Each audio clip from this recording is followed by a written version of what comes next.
Olá, eu sou o professor Robson Guedes, CEO da Contabyte, e estamos em mais um episódio do ContaCast. Vem comigo!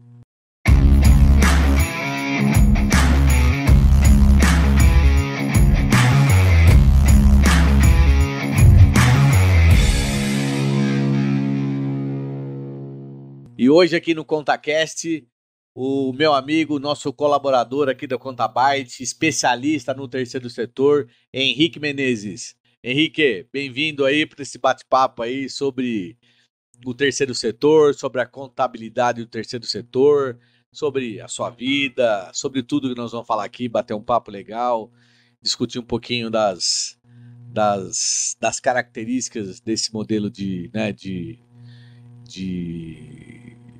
modelo de gestão, né, que é o terceiro setor.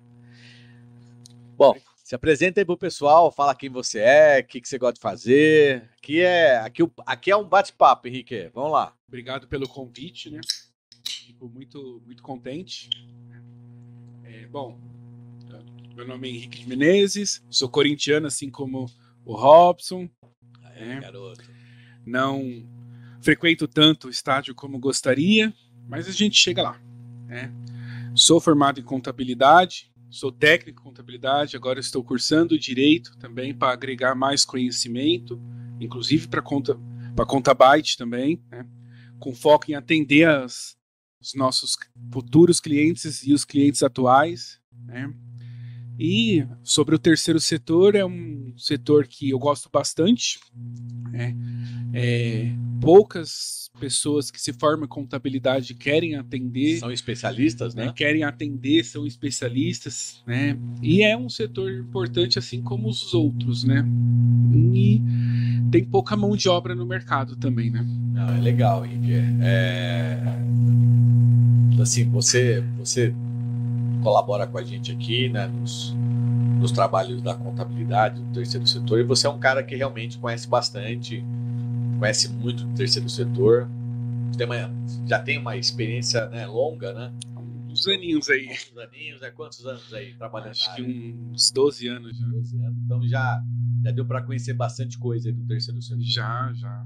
Mas fala pro pessoal de casa aí o que é o terceiro setor, porque o pessoal escuta muito falar de terceiro setor, mas esquece que existe o primeiro setor, o segundo setor e o terceiro setor da economia. O que é o terceiro setor para aquele cara que não conhece? Bom, para falar do terceiro setor, a gente precisa antes falar do primeiro e do segundo, né? O primeiro setor, ele é o setor público, né? Seriam o Estado, as prefeituras, né? O segundo setor seriam as empresas privadas, né? E o terceiro setor seria a parte social, no meio de tudo isso, né? A gente pode falar que são as empresas privadas sem fins lucrativos. Exatamente. São empresas de interesse privados, mas com ações públicas. Seria a junção do primeiro e do segundo aí, né? Mas sem fins lucrativos. Isso, né? O foco não é buscar lucros, né? São as chamadas, popularmente a gente chama de ONGs, entidades sociais. ONGs, fundações, associações, né? Aí entra nas associações de pais e mestres. As associações de pais e mestres, associações de bairro, né? As fundações, no caso de, por exemplo, uma muito conhecida, a Fundação Roberto Marinho, a ACD, é terceiro setor, né? São empresas que nascem buscando algo específico, né? No caso, que causa grande impacto na sociedade, né? Muitas delas como proteção ambiental, proteção de autistas. Você acha que é um pouco que o terceiro setor ele trabalha na deficiência do poder público? Exatamente. Você acha isso? Na deficiência, mas não no sentido ruim das coisas, né? Por exemplo, tem muita empresas do terceiro setor. Quando eu falo deficiência, é assim, ó, por exemplo, imagina uma prefeitura como a cidade de Suzano, ela tem um número de crianças que precisam de creche. Exato. A prefeitura não tem estrutura, não tem professor, não tem atendente, não tem diretor para atender aquela demanda. Às vezes não tem nem um prédio. Então ela vai procurar uma entidade ou várias entidades para fazer aquele atendimento, não é isso? Isso. É isso que ele acaba suprindo, né? Tem muito isso na área da saúde também, né? Sim, hoje os hospitais os hospitais estaduais estão tendo a terceirização através de ONGs, né? Para atender e suprir a falta de médicos, a falta de auxiliares. E assim, se está funcionando não dá para a gente saber ainda, porque é coisa muito recente. Mas eu vejo com bons olhos. E você tem ideia hoje de quanto hoje o terceiro setor movimenta no Brasil em termos de dinheiro? Olha, eu tenho uma pesquisada, obviamente, né? Não, pode falar em números aproximados, não precisa ser números exatos. No mundo, o terceiro setor ele movimenta equivalente a $1 trilhão. É muito dinheiro. É a 8ª economia hoje no mundo, né? No Brasil, eles movimentam aproximadamente aí, 11 milhões de reais, aí, bilhões de reais por ano, né? Fora a questão de doações que são por fora por exemplo, do poder público. Né? Mas quando a gente fala, então, vamos falar uma coisa, né? Vamos ser assim um pouco mais técnico nessa conversa. Quando a gente fala que há um movimento de 11 bilhões de reais ano de investimento no terceiro setor, que o poder público transfere dinheiro público para uma entidade privada sem fins lucrativos, mas é uma entidade privada, né? Ela tem presidente, vice-presidente, conselho, etc. O poder público transfere esse dinheiro como? Como que eu, poder público, eu, um prefeito, um governador, eu, presidente da república, posso transferir um recurso para uma entidade dessa? Através dos termos de colaboração, né? O termo de colaboração ele parte do poder público para as associações privadas, né? Seriam o terceiro setor, né? Então eles apresentam, ele já vem com a proposta pronta, né? E aí ele apresenta e firma esse termo de colaboração com as ONGs, com as associações, e fala, olha, eu tenho isso aqui destinado para esse tipo de tarefa. E eles formam uma parceria, né? Para executar aquele plano da prefeitura, do estado, né? Até da federação. Né? E aí, obviamente, que esse dinheiro é super fiscalizado, né? Sim, sim. Antes do dinheiro chegar até essa associação, eles pedem uma série de documentos, certidões, para ver se a empresa ela está legal com o estado, com o município. Vamos imaginar o seguinte, ó. Vamos imaginar que eu quero montar uma entidade do terceiro setor, ou eu tenho uma entidade já, uma entidade existente na minha cidade, etc., e eu quero prestar um serviço para a prefeitura, né? Para a prefeitura da minha cidade. Eu quero lá fazer um trabalho com creche, com saúde. Qual é o primeiro passo que eu devo fazer para fomentar o que a minha entidade juridicamente precisa ter para poder firmar um convênio com uma prefeitura ou com um órgão do estado? A entidade já está constituída? Vamos considerar que a entidade já está constituída. A entidade estando constituída, no caso, se for a entidade apresentar o projeto, já não é mais colaboração, entra como fomento. É a entidade que apresentou, foi atrás da prefeitura e falou assim, olha, eu tenho esse projeto, eu gostaria de colocar em prática aqui no município. Beleza, mas e aí a prefeitura vai olhar o quê? Que tipo de documento que a prefeitura vai avaliar se aquela entidade ela pode realmente firmar um convênio, um termo de cooperação com a prefeitura? Então, a primeira coisa que a prefeitura vai solicitar é se a entidade é reconhecida como utilidade pública dentro do município. É reconhecida como utilidade pública? Legal. Vamos avaliar, vamos analisar o seu projeto. Então, o primeiro passo é a entidade ser certificada como utilidade pública. Tá. Isso dentro do município, né? Tá. Então, aí eles vão, a prefeitura, no caso, o setor jurídico, vai avaliar o projeto. Não, legal, vamos participar. Né? Então agora você vai me providenciar uma série de documentos, né? Que é a ata da diretoria, o estatuto, né?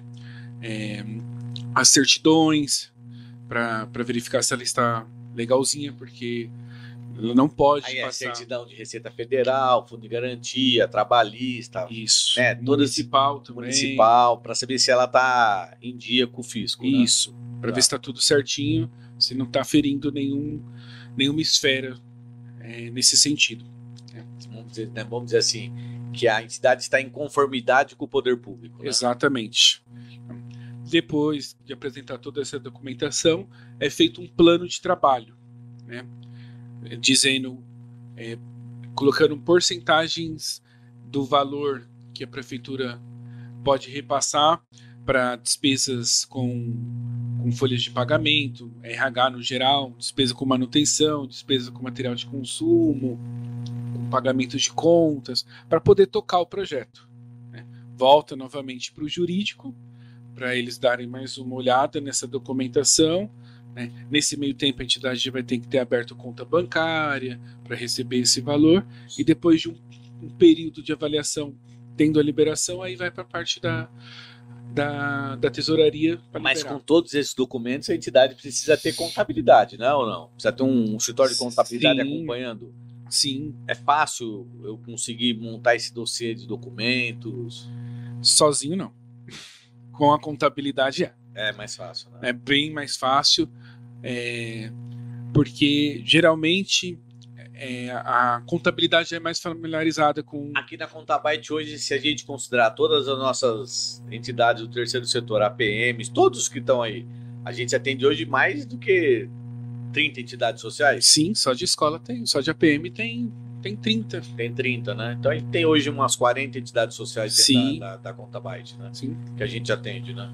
Sim. E aí a gente acaba atendendo, fazendo prestação de contas, contabilidade. Tem toda a assessoria, né? A consultoria contábil e a assessoria também. Né?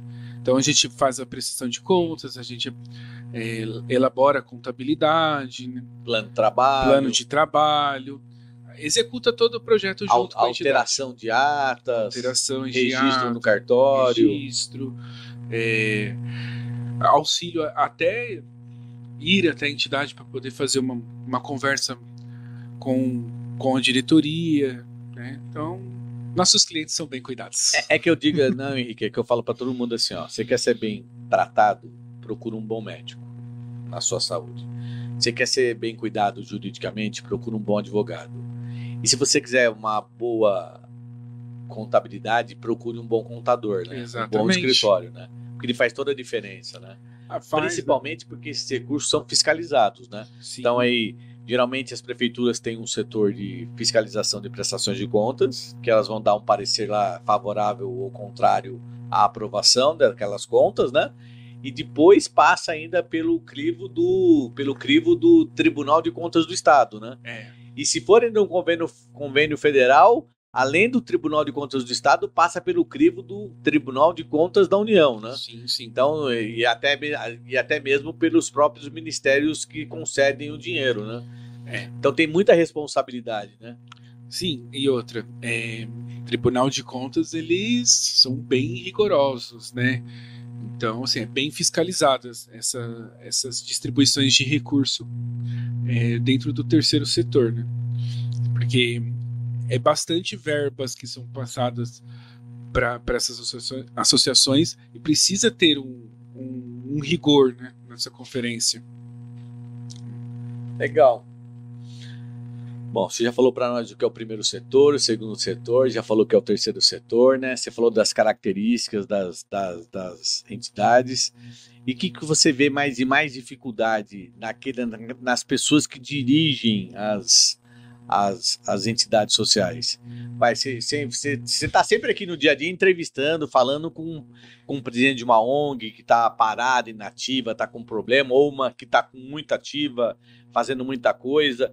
O que você enxerga? Qual é a maior dificuldade para essas entidades sociais? Então, não falando efetivamente dos nossos clientes, porque aqui eles têm a assessoria, eles têm a consultoria e a gente sempre está tentando deixar tudo em ordem, né?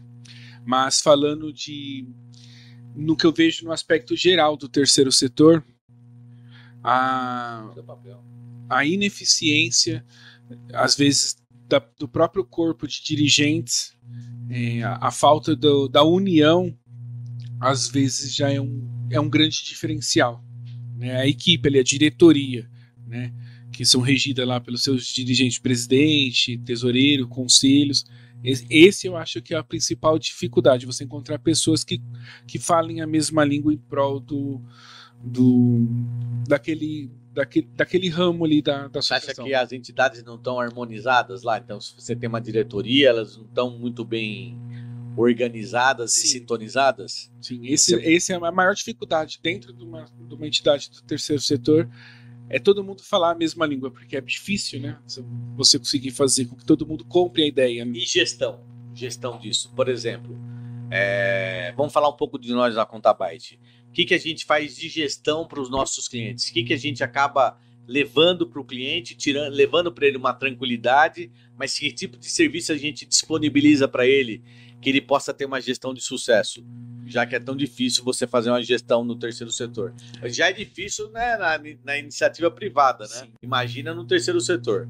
Bom, aqui a gente consegue deixar muito bem esclarecido com os nossos clientes que nós somos um braço dentro da associação, né? A gente deixa muito bem claro que a gente participa junto com ele da execução dos trabalhos sociais que eles planejam executar, né? Então, assim,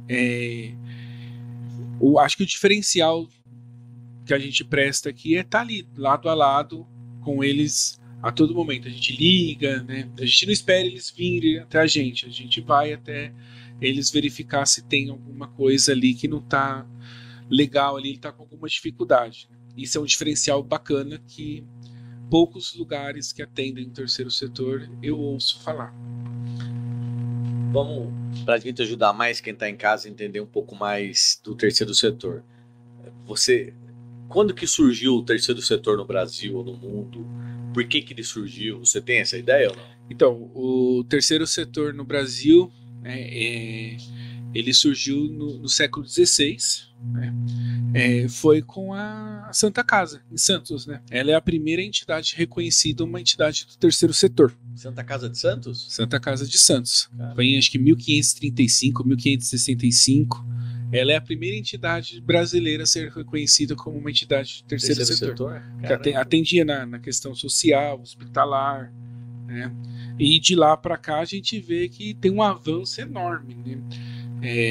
Não só na área hospitalar, mas na área no geral mesmo, né? E esse processo foi evoluindo, né? Foi evoluindo. O Santa Casa está presente praticamente em todas as cidades. São Paulo tem a Santa Casa. Por que eu estou te perguntando que está evoluindo? Eu estou te perguntando porque a gente sabe que não sei se foi o ano passado, retrasado, que o governo federal ele editou o marco regulatório do terceiro setor. Não, foi 2014. 2014. Foi a Lei 13.019 de 2014. Qual lei? 13.019. 13.019. É a lei do novo marco regulatório. O marco regulatório das empresas do terceiro setor dentro da sociedade civil. E por que surgiu esse novo marco regulatório e o que ele traz de mensagem para quem é do terceiro setor hoje? Qual foi o objetivo dele? Da autonomia, né? Porque as entidades do terceiro setor nasciam e pegavam autonomia como se fosse uma empresa pública, né? E com o marco regulatório deixou muito bem explícito que não, a entidade do setor público é uma, no caso as empresas públicas, as entidades do terceiro setor, empresas privadas são outras, né? Então, com o marco regulatório teve a quebra desse vínculo, né? E claro, outras coisas vieram junto com essa autonomia, né? A questão da transparência, tanto de quem está repassando, de quem recebe, né? Ficou mais rigoroso. Porque hoje quem transfere recurso público e quem recebe, vamos falar das entidades que recebem, né? Elas precisam ter um site, né? E nesse site está disponibilizado um link com todos os convênios que elas possuem poder público com os valores ali firmados, né? Sim. Não é isso? As grandes empresas que atuam dentro do terceiro setor geralmente têm site. outras fazem as publicações de balanços anualmente, né? E isso é disponibilizado para o poder público, né? E o poder público também tem que ter essa transparência de deixar tudo disponibilizado no site da prefeitura, no site do estado, né? Quantas entidades eles atendem, quantas entidades recebem valores para executar a deficiência, no caso ali da prefeitura. E o quanto você acha importante uma entidade do terceiro setor ter uma contabilidade regular? Quando eu falo contabilidade regular, tá lá, mandar extrato financeiro para contabilidade, fazer balancetes mensais, balanço patrimonial, demonstrativo do resultado e outros relatórios que a lei 6.404 obriga a fazer. O quanto você acha importante isso e você acha que todos fazem ou não? Não, infelizmente, algumas entidades do terceiro setor não vê como importante ter uma contabilidade ativa, né? Geralmente, algumas contratam serviços esporádicos de contabilidade, né? É importante frisar que para poder firmar um termo de colaboração com os órgãos públicos é necessário a contabilidade.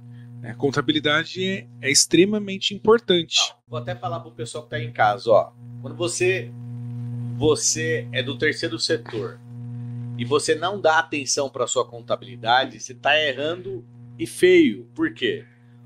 Você, presidente de uma entidade do terceiro setor, você é como se fosse o dono de uma empresa. E como dono de uma empresa, você precisa ter a contabilidade regular, né? O Código Civil obriga a contabilidade regular. Principalmente se a sua entidade recebe recursos do poder público municipal, do poder público estadual, do poder público federal. Tem que estar lá discriminado cada convênio, cada conta vinculada, né? Notas explicativas bem elaboradas, né? De como foi gasto o recurso, né? Os planos de ações. Quando você não faz isso, você passa a deixar de cumprir com a legislação. Você, como dirigente, passa a ser passível de responsabilização e a entidade acaba não crescendo de forma sustentável, né? Sim. Eu costumo falar que tem a ONG, a ONG é famosíssima, é de um amigo meu que eu não vejo há muitos anos, né? Mas conheço ele quando ele começou, que é o Eduardo Lira, da Gerando Falcões. Se você quer conhecer um site que tenha todas as informações contábeis e financeiras de uma entidade social, é o site da ONG Gerando Falcões. Eles são bem transparentes mesmo. Lá a transparência é total. Não é à toa que o Eduardo Lira chegou onde ele chegou, tá nesse nível aí. Ele já passou da estratosfera normal da Terra, né? Ele é um cara tá bem acima de todos ali, por conta da inteligência dele e por conta da disciplina da entidade dele, né? Você vê que eu acesso sempre ali, vejo que os relatórios financeiros são auditados, não lembro quem é a empresa que audita, mas são auditados, tem relatórios financeiros e contábeis, é um negócio fantástico. Um exemplo a ser seguido, né? Não é à toa que é uma das principais ONGs aí, eu não diria nem do Brasil, do mundo. Porque se você quer que a sua ONG cresça, expanda e você consiga ter autonomia para fazer o trabalho social, nada mais correto ali de você deixar isso público para a sociedade no geral. Ó, Henricão, o nosso tempo não é muito comprido aqui, porque a gente quer fazer um bate-papo rápido, né? Quando fica muito comprido, uma hora as pessoas acabam não assistindo. Mas eu queria... Por que eu tenho uma entidade do terceiro setor e eu quero trabalhar com a Contabyte? O que a Contabyte consegue oferecer para uma entidade do terceiro setor se destacar nesse mercado? Acho que o principal da Contabyte é que ela busca sempre colocar pessoas que tenham capacitação técnica para executar aquele trabalho. Então você não vai ver um pessoal de um setor que não tem o conhecimento fazendo aquele trabalho. São os especialistas atuando exatamente. Na área, né? Então, ou seja, em todas as áreas tem o seu especialista ou seus especialistas, né? Então eu acho que isso é o diferencial que que eu vejo com muito bons olhos, né? Você não vai chegar aqui, trazer a sua ONG e ser atendido por alguém que não domina o assunto, né? Eu acho que a contabilidade é algo importante para o crescimento da ONG, até porque o marco regulatório obriga a entidade a ter uma contabilidade certinha, e eu acho que dentro da Contabyte isso está certinho, está perfeito, e vai trazer grandes resultados para possíveis novos clientes ter essa certeza que vai ser muito bem cuidado. Para quem está em casa aí e é interessado no terceiro setor, a gente da Contabyte consegue disponibilizar para você todo o apoio para você conseguir a declaração de utilidade pública pelo seu município, buscar todas as certidões, ajustar o seu estatuto social ao padrão SEBAS, né, que nós falamos, né? E hoje o SEBAS, você pode ter a certificação da assistência social, da saúde e da educação, a gente consegue dar esse apoio, né? Exatamente. A gente consegue entregar a contabilidade, porque quanto mais contabilidade, não é mandar a guia do imposto para o presidente da entidade pagar lá a guia do PIS, da Folha, mandar o FGTS do funcionário, né? Sim. Contabilidade é fazer balanço, fazer relatório que é apresentado para a sociedade, é prestar conta do dinheiro que você recebe de uma forma bem transparente, atendendo o que o marco regulatório fala, né, que o Henrique falou para nós aqui, e entregar uma experiência de resultados da sua entidade para a sociedade. A gente da Contabyte consegue fazer isso. E outra, falando dentro do próprio SEBAS, que eu acho que é uma coisa que toda associação do terceiro setor almeja, a contabilidade ela precisa ser segregada por projetos. Sim. O que é uma grande dificuldade. A gente vem trabalhando com o SEBAS aqui, e a maior dificuldade do SEBAS é que o SEBAS quer sempre a parte contábil cada vez mais sofisticada. Exatamente. Né? A gente vem aí trabalhando com vários projetos e aí o SEBAS cada vez mais exige contabilidade. Se você tem uma entidade do terceiro setor e quer ter o SEBAS, você precisa ter uma ótima contabilidade, porque ele exige muito, os ministérios exigem muito a DFC, DPLM, DRE, PP, balanço patrimonial, essa parte contábil. E o balanço ele tem que estar super dividido, super certinho, senão eles não aprovam. E aqui já tá ficando assim. Henricão, obrigado pelo bate-papo. Você é um cara que conhece bastante, é um especialista aí do time, é um menino bem humilde, trabalhador, tá sempre aberto para aprender mais, ajudar. E você colabora muito aí com as entidades do terceiro setor. Eu vejo que você coloca o seu coração para entregar o melhor para todos. Sempre. Obrigadão aí. Obrigado pela participação no ContaCast. Eu que agradeço. Esse foi mais um ContaCast. Esse é o episódio de hoje com o Henrique Menezes, especialista em terceiro setor, nosso colaborador aqui da Contabyte. Na semana que vem tem um novo episódio. Valeu, até lá, um abraço.